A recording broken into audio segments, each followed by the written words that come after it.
سنت‌الله مدیا تقدیم میکند. خیلی بابی جان دیگه در این روزای زمستان ها چی حال داره دیگه؟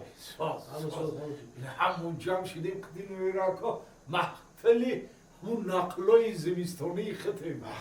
خیلی نقلو نکی کو بابی جان همین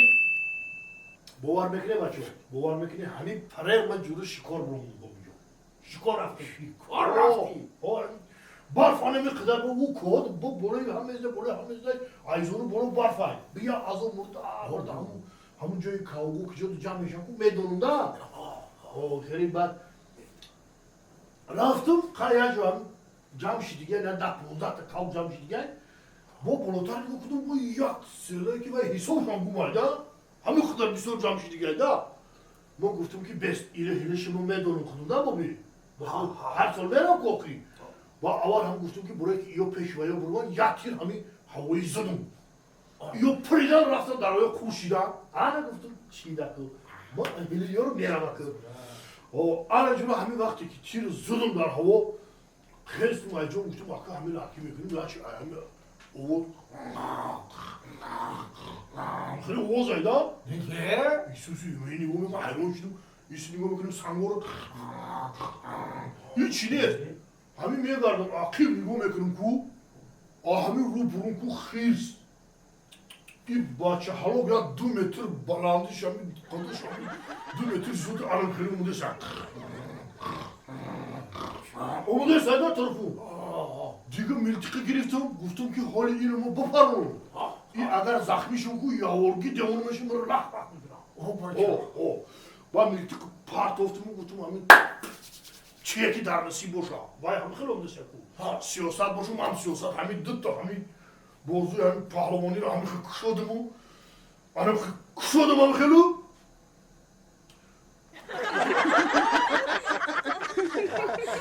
چوی بگی بگردم بگی که رحمت دختر جون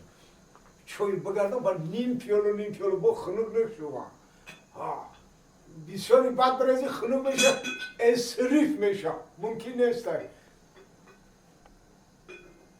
بچه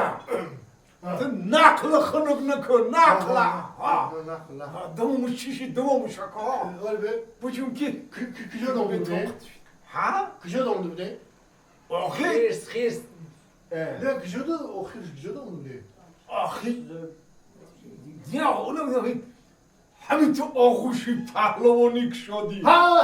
در خاطر مومده همین آغوشی پهلوانی همین تو کشادم با همین نزدیک رفتم با همین آغوش گرفتم و با بوسه کنه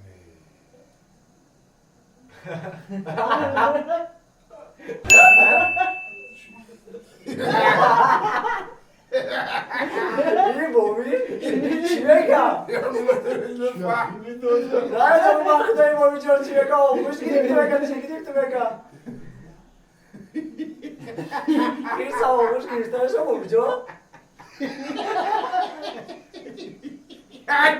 پلنگه با من راست خیال کرو کم شدیم